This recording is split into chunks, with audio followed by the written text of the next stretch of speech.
بسم اللہ الرحمن الرحیم۔ حضرت عائشہ صدیقہ رضی اللہ تعالیٰ عنہ فرماتی ہیں، ایک عورت تھی اور اسے نبی پاک صلی اللہ تعالیٰ علیہ وسلم نے وہ کلمہ پڑھ کے مسلمان ہوئی، مدینہ طیبہ آ گئی تو حضور نے مسجد نبوی شریف میں اس کے لیے مکان، ایک سادہ سا کمرہ ساتھ مسجد کے بنوا دیا، وہیں رہنے لگی۔ اکثر وہ سیدہ طیبہ کے پاس آتی تو حضرت عائشہ صدیقہ رضی اللہ تعالیٰ عنہ فرماتی ہیں وہ بڑی باتیں سناتی اور آخر میں کہتی وہ ہار والا دن بھی بڑا عجیب دن تھا اور میرے رب کی قدرتوں کا دن تھا، وہ بھی بڑا عجیب دن تھا۔ سیدہ عائشہ صدیقہ رضی اللہ تعالیٰ عنہ ایک دن فرمانے لگی کہ تو ہار والے دن کا بڑا ذکر کرتی ہے، وہ کیا دن تھا؟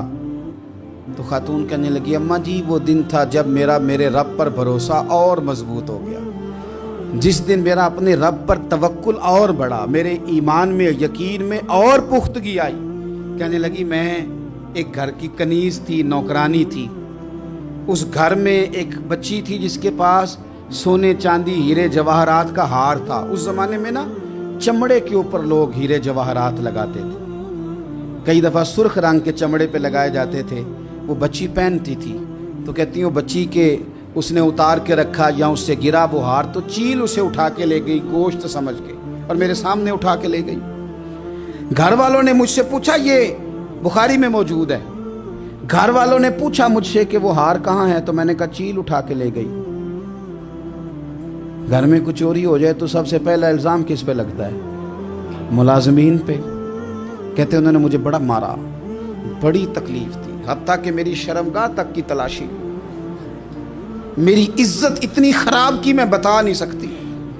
میں نے اپنی زندگی میں ایک واقعہ دیکھا، ایک امیر گھر میں چوری ہو گئی، ملازم کو اتنا مارا کہ وہ چارپائی پہ پڑ گیا، پولیس والوں سے اتنی مار پروائی گئی کہ وہ بیچارہ چارپائی پہ پڑ گیا اور پھر وہ اتنا بیمار ہوا اور کچھ دنوں کے بعد پتہ چل گیا کہ چور تو اپنا بیٹا ہے ان کا، پھر اس کا انتقال ہو گیا۔ اب وہ سیٹھ صاحب اور گھر والے آ کے مرنے والے کے کان میں معافیاں مانگ رہے ہیں، کان میں۔ تو میں نے ان سے پھر کہا تھا کہ یہ تو اب چلا گیا ہے، تمہارا زور چلتا تھا تو تم نے قانون خریدا اور تم نے اسے جتنا ہو سکا تم نے اسے مار پڑوائی، تمہارے پاس جو عدالتیں تھیں تم نے وہاں کارروائی کی، اب ایک عدالت قیامت کے دن لگے گی۔ یہ کمزور تھا کچھ کر نہیں سکا۔ میرے نبی پاک صلی اللہ علیہ وسلم نے فرمایا سن لو، اگر سینگ والی بکری نے بغیر سینگ والی بکری کو تکلیف دی ہوگی تو قیامت کے دن اسے بھی بدلہ دینا پڑے گا کہ تیرے پاس سینگ تھے اور تو نے اسے مارا تھا۔ وہ خاتون عرض کرتی ہے سیدہ عائشہ کی خدمت میں کہ مجھے بڑا مارا، مجھے تکلیف دی، میں کہہ رہی تھی کہ میرے سامنے چیل لے گئی ہے پر وہ نہیں مان رہے تھے، اماں جی انہوں نے مجھے بڑا مارا۔ حضرت عائشہ صدیقہ کہتی ہیں پھر کیا ہوا؟ کہنے لگی اماں جی جب کوئی میرا مددگار نہ رہا، مجھے تکلیف دے رہے تھے، رسوا کر رہے تھے، تو میں نے اپنے رب سے مدد چاہی، میرے رب کی طرف میں نے توجہ کی، میں نے کہا مالک اب تو ہی میرا مددگار ہے۔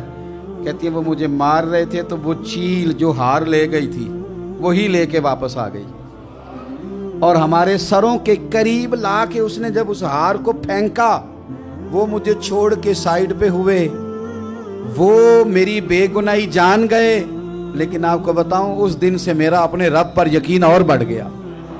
مجھے سمجھ آ گئی کہ جب انسان پورا ٹوٹ جاتا ہے اور جب کوئی چاروں جانب اس کا مددگار نہیں ہوتا تو رب تو ہوتا ہے اللہ تو اس کا مددگار ہوتا ہے وہ تو پھر اپنے اس بندے کی مدد کرتا ہے پھر وہ تو توانائی دیتا ہے وہ تنہا نہیں چھوڑتا، وہ تو آنسوؤں والوں کے آنسوؤں پہ بڑا کرم فرماتا ہے، وہ تو قسم پرسی میں آ جاتا ہے، اس کی رحمت بڑھ کے استقبال کر لیتی۔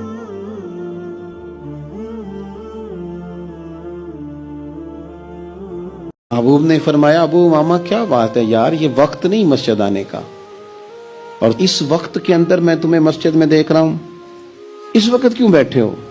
عرض کرنے لگے حضور مجھے قرض نے پریشان کر دیا، آزمائش میں آ گیا، حضور کیا کروں؟ تو نبی کریم نے فرمایا میں تمہیں دعا سکھاتا ہوں حضور نے دعا سکھائی، کہا پڑھو اللہم انی اعوذ بک من الہم والحزن واعوذ بک من العجز والکسل واعوذ بک من الجبن والبخل واعوذ بک من غلبۃ الدین وقہر الرجال۔ فرمائے اس دعا کو پڑھا کرو اللہ خیر کر دے گا۔ حضرت ابو امامہ فرماتے ہیں لوگوں میں نے یہ دعا پڑھی، میرے نصیب دیکھو پڑھی میں نے پر سیکھی میں نے ڈائریکٹ حضور سے ہے۔ میں نے یہ دعا پڑھی، اللہ نے میرے قرضے بھی دور کر دیے اور میرے غم بھی سارے دور کر دیے۔